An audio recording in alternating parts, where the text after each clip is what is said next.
Les saludo en el nombre del Señor. En esta hora quiero que nosotros podamos compartir acerca de la respuesta a una pregunta también que tiene que ver con las situaciones que estamos pasando. ¿Cómo podemos considerar que todas las cosas nos ayudan a bien? ¿Podemos ver el bien que Dios tiene para nosotros en las adversidades? Podemos preguntarnos también, ¿tenemos el discernimiento suficiente para ver a Dios guiándonos a un bien mayor cuando estamos pasando por una mala situación, una enfermedad, un conflicto con otros u otras situaciones que no nos gustaría realmente pasar? En Romanos capítulo 8 el apóstol Pablo nos presenta un panorama realista de las adversidades en este mundo y nos hace ver que este mundo realmente no es perfecto y nos presenta la realidad de un mundo que está en contradicción y también nos habla de la creación que gime la restauración de todas las cosas. Al final de presentar la realidad de las adversidades en el mundo y cómo la esperanza en el Señor y su plan de restauración de este mundo nos da una visión diferente en nuestras situaciones, él concluye que la actitud de los que aman a Dios es que todas las cosas les ayudan a bien. Y él tenía plena confianza, cierto, en esta verdad. Por eso él dijo, da gracias a Dios, cierto, en todo. Ahora, él lo expresa, cierto, en primera de Tesalonicenses, capítulo número 5, versículos 15 al 18, particularmente, versículo 18 dice, dad gracias en todo, porque esta es la voluntad de Dios para con vosotros en Cristo Jesús. Dios quiere que nosotros seamos agradecidos en todo. Y también, como el apóstol, cierto, ya he mencionado, nos menciona en el libro de Romanos, Él quiere que nosotros tengamos, cierto, un entendimiento que todas las cosas nos ayudan a bien. Ahora, en el libro de Romanos, capítulo 8, el versículo 18 en adelante leo lo que la Biblia enseña sobre, cierto, el enfoque que el apóstol Pablo nos da, el por qué debemos nosotros, cierto, tener en consideración que todas las cosas nos ayudan a bien.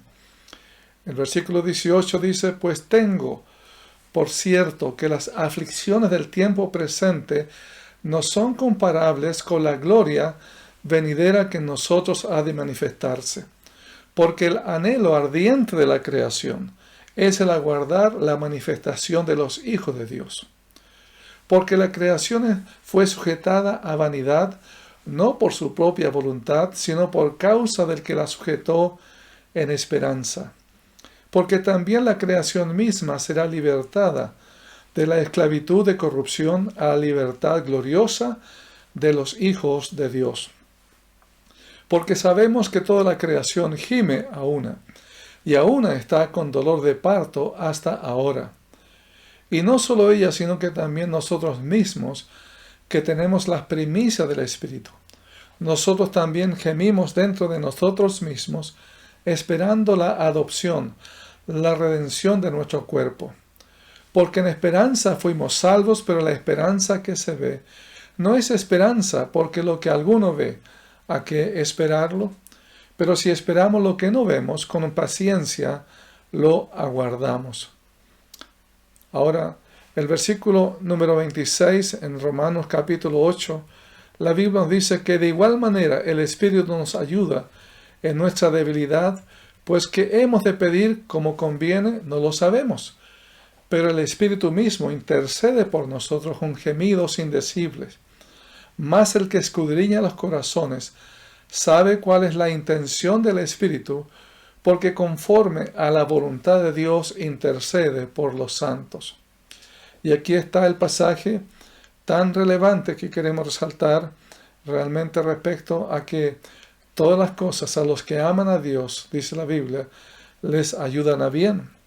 Porque dice, y sabemos que a los que aman a Dios, todas las cosas les ayudan a bien.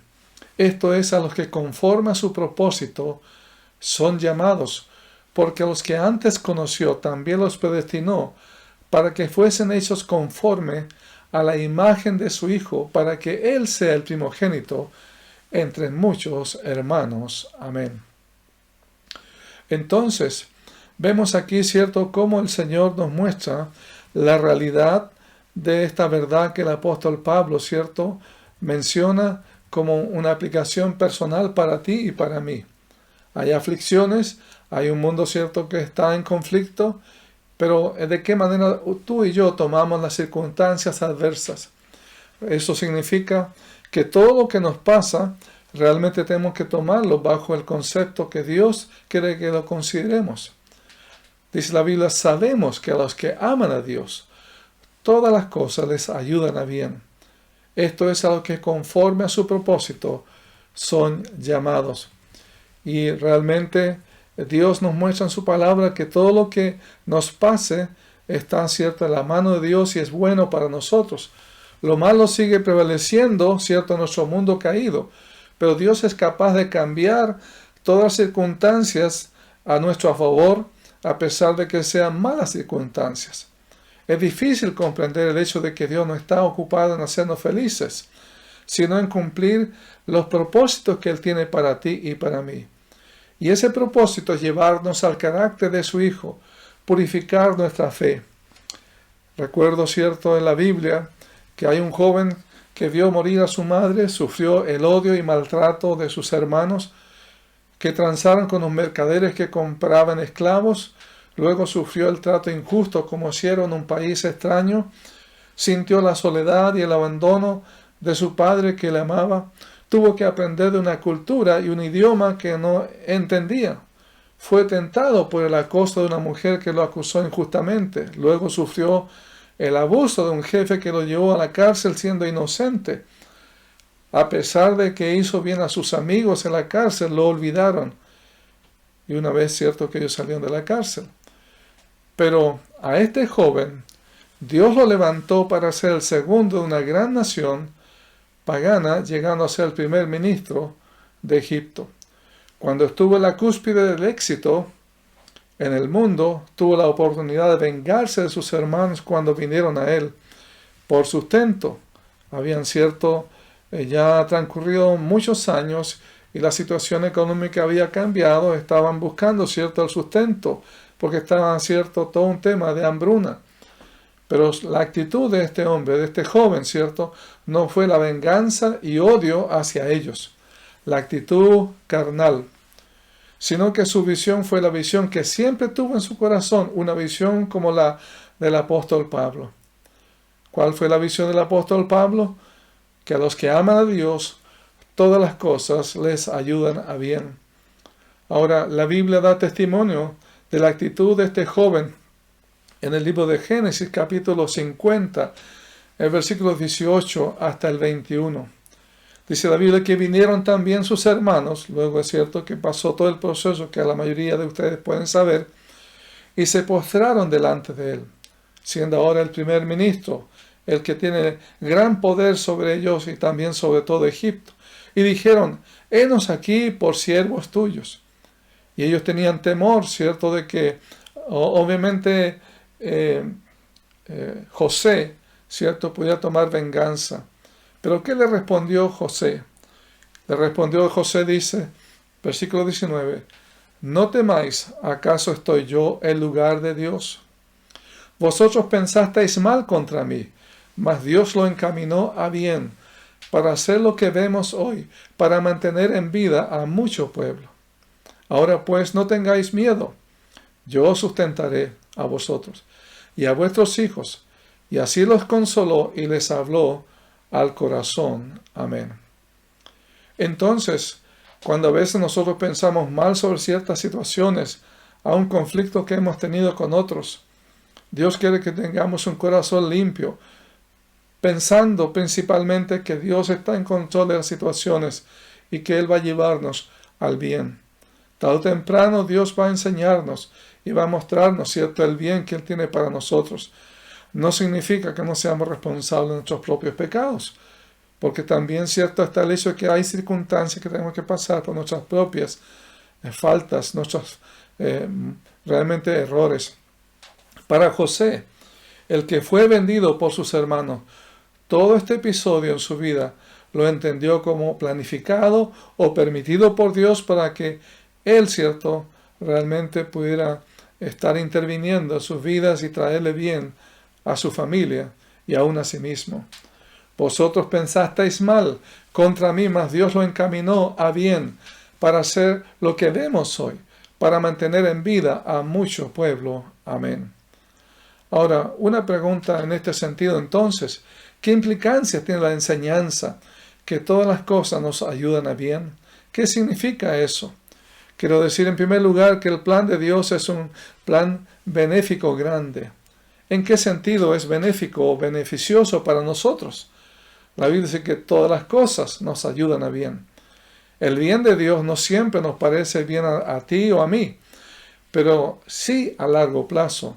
Dios, cierto, va a mostrarnos que Él ha obrado bien, aún en las circunstancias adversas. Muchas veces tenemos una forma materialista, humanista y temporal y queremos ser felices y punto. Pero el bien que Dios promete es más que un bien temporal. Dios quiere hacernos como Cristo y Él no va a parar, ¿cierto? Sabemos, ¿cierto?, también de la experiencia de Job. Todo lo que estaba diseñado, ¿cierto?, para hacerle daño por parte de Satanás, pero al final salió de las pruebas mejor que antes, tanto física como espiritualmente. La mayoría de las veces nosotros evaluamos lo bueno como unas lindas vacaciones, tener un buen trabajo, una linda familia, buena salud, mucho dinero, un título, bueno, cuántas cosas, agregue usted más cosas, ¿cierto? Pero no vemos lo bueno de algunas enfermedades, el dolor de algunas desilusiones. No vemos lo bueno del dolor de las inyecciones contra la influencia. Hay muchos medicamentos y tratamientos que no son agradables y aún son dolorosos, pero tenemos que esperar un tiempo para que la receta, cierto, haga su efecto. Esperemos que Dios acabe la obra maestra de nuestra vida, porque Dios en su palabra nos muestra, cierto, que su plan es benéfico para nosotros. En segundo lugar, quiero decir que el plan de Dios es un plan completo.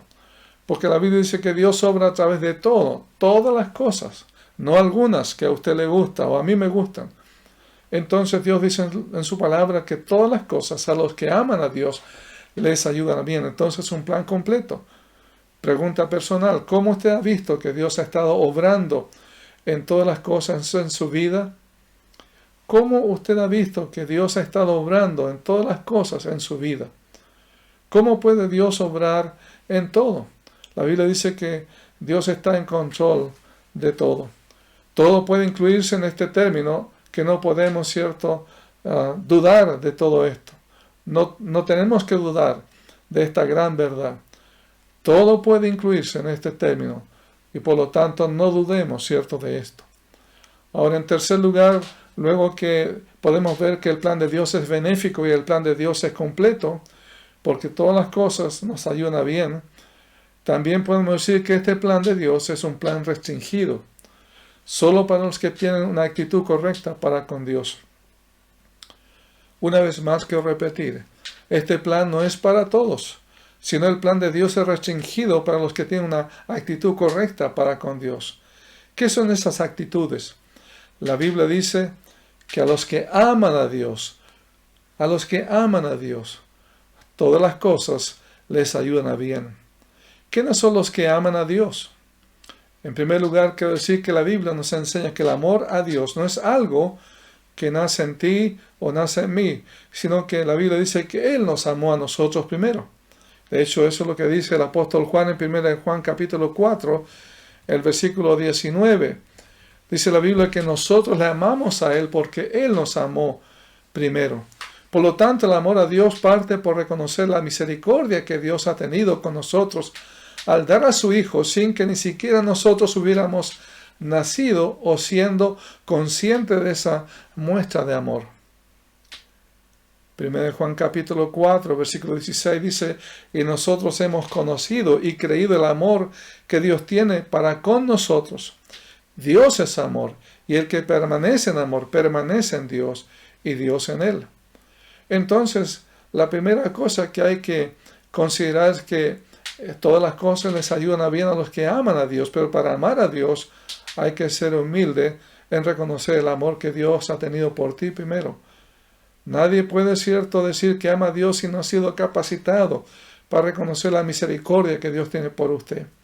Por lo cual, los que aman a Dios son personas que han reconocido el juicio de Dios contra el pecado y que no merecemos nada de parte de Dios, pero que han sido sensibles a la muestra del amor que Dios ha tenido por ti y por mí a dar a su Hijo. Romanos capítulo 5, versículo 1, la Biblia dice que Dios muestra su amor para con nosotros en que siendo aún pecadores, Cristo murió por nosotros. Ahora, la pregunta es cómo se evidencia el amor de Dios en el creyente. La Biblia nos muestra que esta evidencia del amor a Dios se evidencia por tener una confianza en el día del juicio, una confianza plena que si Dios te llama, y aún cierto una confianza plena que en las circunstancias Dios está obrando para bien.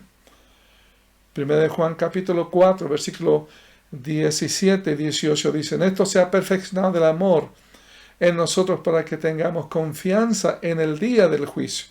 Pues como Él es, así somos nosotros en este mundo. Usted, cierto, tiene confianza porque dicen esto se ha perfeccionado el amor en nosotros. Y no está hablando del amor solamente de, qué sé yo, la Biblia, el amor a los hermanos. Está hablando del amor a Dios también. Dice que en el amor no hay temor, sino que el perfecto amor echa fuera el temor. Porque el temor lleva en sí castigo, de donde el que teme no ha sido perfeccionado en el amor. Aplicado, cierto, en nuestro tema en esta hora, realmente cuando pasamos adversidades, viene el tentador, cierto, y aún nuestra naturaleza débil nos lleva a dudar, a tener temores, aún las circunstancias en las cuales vivimos. Pero la Biblia nos muestra que los que aman a Dios, todas las cosas les ayudan bien. Si el amor de Dios se ha perfeccionado en nosotros, vamos a tener confianza, no vamos a tener temor. Entonces, el primer requisito, por eso hablamos de que esta verdad, que todas las cosas les ayudan a bien, tiene que ver con un requisito, el amor verdadero al Señor. Y otro requisito que podemos ver aquí, ¿cierto? La Biblia dice que es importante que a los que aman a Dios reconozcan el llamado de Dios en su vida. Si usted realmente ha amado a Dios, usted ha reconocido que Dios le ha llamado a la salvación. ¿Cómo es un llamado a la salvación? Porque si leemos de nuevo, ¿cierto?, la cita en Romanos, como la Biblia enseña, y el apóstol, ¿cierto?, resalta, dice la Biblia, leyendo de nuevo, ¿cierto?, este pasaje, dice: sabemos que a los que aman a Dios, todas las cosas les ayudan a bien. Esto es, a los que conforme a su propósito son llamados. Los que son conformados a su propósito son llamados. Hay gente que puede decir: oh, yo amo a Dios, pero usted puede decir que ha sido llamado por el Señor. Realmente, la Biblia nos llama, ¿cierto?, a considerar esta verdad. Y el llamado de Dios no es un rayo inmovilizante que le hace caer al suelo, que le convence el llamado de Dios. Tampoco es un sueño cegador que no le dejó tranquilo. Tampoco es el hecho que Dios, por su gracia y misericordia, ha sanado una enfermedad grave. La Biblia dice que, ¿se acuerda? El famoso pasaje en Mateo 20, 16, el Señor dice: así que los primeros serán postreros y los postreros primeros, porque muchos son llamados, mas pocos los escogidos. Ahora, la Biblia nos enseña que el llamado a Dios es por el Evangelio y la fe en la obra de Jesús en la cruz del Calvario. En Romanos, el capítulo 10, la Biblia nos enseña que la fe viene por el oír y el oír por la palabra de Dios. La fe de salvación, no estamos hablando de la fe que usted cree en Dios, así como, cierto, mucha gente, de hecho la Biblia dice que el diablo también cree y tiembla. Hay gente que cree pero no tiembla ante Dios. Y esa fe no sirve. La Biblia dice en Romanos 10, 15 al 17, dice: ¿cómo predicarán si no fueran enviados? Como está escrito: cuán hermosos son los pies de los que anuncian la paz de los que anuncian buenas nuevas. Mas no todos obedecieron al Evangelio, pues Isaías dice: Señor, ¿quién ha creído a nuestro anuncio? Así que la fe es por el oír y el oír por la palabra de Dios. Entonces, Para ser llamado de una manera cierta, eficaz a la salvación, uno debe escuchar el Evangelio. Uno debe no solamente escucharlo, sino también abrigarlo en su corazón, tener la confianza en Jesús como su Salvador. Porque si bien cierto la Biblia dice que se comparte el Evangelio, se predica, pero dice el versículo 16, mas no todos obedecieron al Evangelio. Hay una diferencia en decir yo tengo fe en lo que es la fe de salvación, porque la fe de salvación implica el seguir a Jesús, el obedecer al Evangelio, el realmente considerar que los mandatos del Señor son una verdad para la vida práctica tuya y mía. ¿Cuántos ciertos pueden decir que creen en Jesús, pero están obedeciendo al Señor? ¿Están siguiendo su camino? ¿Están realmente teniendo la confianza en Él para seguir las instrucciones que Él le ha dado en las tareas de su familia, en lo que es la administración de sus recursos, lo que son sus pensamientos, sus prácticas? El Evangelio es el mensaje que debe hacer una vida nueva en los que dicen ser llamados. La Biblia dice que cuando Dios realmente hace un cambio, lo hace a través de lo que llama una nueva criatura, donde las cosas pecaminosas pasan, ahora cierto, todas son hechas nuevas. Hay una transformación, hay un reemplazo de las obras antiguas reemplazadas por obras nuevas que Dios ha preparado de antemano. Entonces hemos dicho en primer lugar que el plan de Dios es completo. El plan de Dios es un gran beneficio para los hijos del Señor, pero también el plan de Dios establece ciertos requisitos. A los que aman a Dios, todas las cosas les ayudan bien. Los que conforme a su propósito son llamados. Amén. Entonces, la pregunta: ¿usted ama a Dios de corazón? ¿Ha experimentado el amor de Dios en el sentido de que usted ha reconocido la misericordia del Señor? ¿Usted ha reconocido la misericordia de Dios en su vida? ¿Usted, cierto, ha considerado el Evangelio donde Dios llama a la gente a arrepentirse, a volver a su camino, para tener la bendición de que todas las cosas les ayudan a bien? Y el último punto que hay que resaltar en esta hora es que el plan de Dios considera una meta. Y esa meta no es cierto tener riquezas, tener cierto cuantas cosas que el mundo apetece. La Biblia dice que sabemos que a los que aman a Dios, todas las cosas les ayudan a bien. Esto es a los que conforme a su propósito son llamados. Ya lo hemos analizado, pero el versículo 29 dice: ¿por qué? Porque a los que antes conoció, también los predestinó para que fuesen hechos conformes a la imagen de su Hijo, para que Él sea el primogénito entre muchos hermanos. Entonces la meta de Dios no es que usted tenga un yate, no es que tengamos tantas comodidades. La meta de Dios no es solo que seamos librados de la culpa y las consecuencias del pecado. No es solo que tengamos un lugar en el cielo por la eternidad y que seamos parte de una nueva familia. Muchas bendiciones que Dios nos da al hacernos sus hijos, sino que el plan de Dios es el llevarnos al carácter de su Hijo. ¿En qué manera usted y yo nos parecemos al carácter del Hijo de Dios? Sabemos que la palabra imagen en la Biblia es una palabra que Dios usa para prohibir hacernos un ídolo de algo o alguien para adorarlo. Pero la palabra imagen aquí no tiene ese significado. La Biblia dice que Dios nos llama a ser hechos conformes a la imagen de su Hijo. Significa que Dios quiere que seamos conformados o configurados. Usted ha configurado un computador, ¿cierto? Lo hace de nuevo. Ahora Dios nos llama, ¿cierto?, a ser configurados a la imagen de su Hijo. Significa que esta imagen, nosotros, ¿cierto?, ahora deberíamos ser una representación y una manifestación del Hijo de Dios en nuestro carácter. Por lo tanto, esta palabra está usada en forma figurativa para decir que el propósito de Dios es llamarnos por el Evangelio, es que seamos conformados a representar y a manifestar el carácter de su Hijo. Por ejemplo, el apóstol Pablo aconseja en Colosenses 3:9, dice: no mintáis los unos a los otros, habiendo despojado del viejo hombre con sus hechos, y revestido del nuevo, el cual conforme la imagen del que lo creó, se va renovando hasta el conocimiento pleno. En Efesios capítulo 4, versículo 22 dice: en cuanto a la pasada manera de vivir, despojados del viejo hombre, que está viciado conforme a los deseos engañosos, y renovados en el espíritu de vuestra mente, y vestidos del nuevo hombre, creado según Dios, en la justicia y santidad de la verdad. Entonces, Dios quiere que nosotros realmente representemos a Jesús. No solamente en nuestra boca, sino también en nuestros actos, nuestro carácter.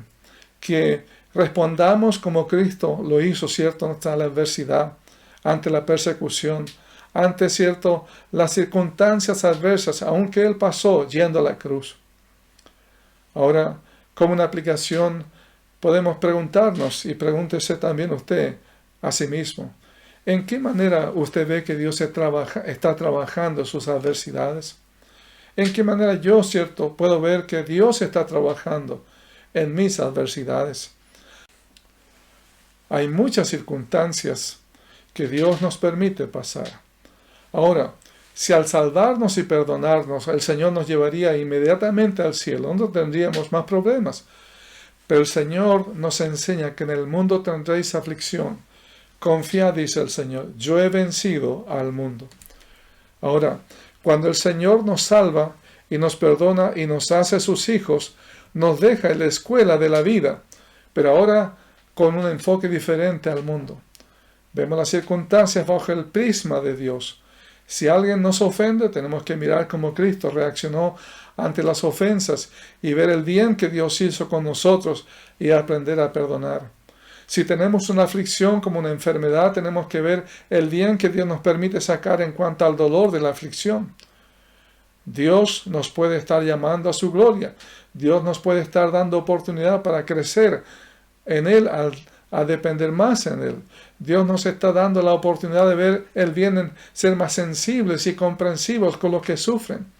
O Dios nos está mostrando que hemos sido demasiado independientes de Él, o hemos sido demasiado orgullosos, de tal manera que podamos recibir la gracia de la humildad en nuestras limitaciones. El ejemplo supremo para ver la adversidad y aflicción de este mundo, que todas las cosas llevan a bien, es el ejemplo de nuestro Señor Jesucristo. Si bien Él experimentó tal contradicción de pecadores, Él vio el bien de tu salvación y la glorificación ante el Padre luego de su resurrección. La Biblia nos enseña que por el gozo puesto delante de Él sufrió la cruz, menospreciando el oprobio. También Él vio la hora de su desamparo, esa hora que tendría un fin, y tendría cierto un final esa hora de desamparo. Esa hora tendría el fin y Él glorificaría el nombre del Padre. De hecho, Él habla, cierto, en Juan capítulo 12, versículo 27, dice: ahora está turbada mi alma. ¿Y qué diré? ¿Usted ha sido turbado? Jesús lo estuvo. Él dijo: ¿qué diré? Padre, sálvame a esta hora. Mas para esto he llegado a esta hora. Por lo tanto, el cierto, ora al Señor: Padre, glorifica tu nombre. Entonces vino una voz del cielo: lo he glorificado y lo glorificaré otra vez. El Señor nos da ejemplo de que todas las cosas, aunque Él pasó, fueron para realmente no solamente el bien tuyo y mío, sino también para su glorificación. La Biblia dice que Dios le dio un nombre que es sobre todo nombre, para que el nombre de Jesús se doble toda rodilla. Dios le exaltó hasta lo sumo. Hay una clara conexión entre el alma turbada de Jesús y la agonía en el jardín de Getsemaní, tal como se registra en los sinópticos, ¿cierto?, los evangelios. Y en respuesta, ¿qué diré? La respuesta fue la glorificación del Padre. Es el resultado triunfal de la misión de Jesús en la cruz por la resurrección de los muertos, dando testimonio fiel de su obra expiatoria por ti y la justificación de nuestros pecados. Amén. Entonces, yo sé que un día el Señor también va a hacernos partícipes de su gloria, pero por ahora tenemos que ver todas las cosas que nos ayudan a bien. Y le invito en esta hora que si usted ha tenido contradicciones, si ha sido tentado, si usted piensa que es un hijo de Dios, que ama al Señor, ¿por qué realmente no se sujeta al carácter de Cristo? Y deja ciertas las cosas del viejo hombre y vive cierto alimentando al nuevo hombre que Dios ha puesto en su corazón. Ahora, si usted permanentemente ha estado cierto en el suelo, respondiendo cierto mal y no teniendo una actitud cierto espiritual, sino carnal permanente, es importante que usted entienda que la Biblia dice que aquel que siembra para su carne, de la carne segará corrupción. Y los que viven en la carne no pueden heredar el reino de Dios. Que Dios bendiga su palabra. Amén.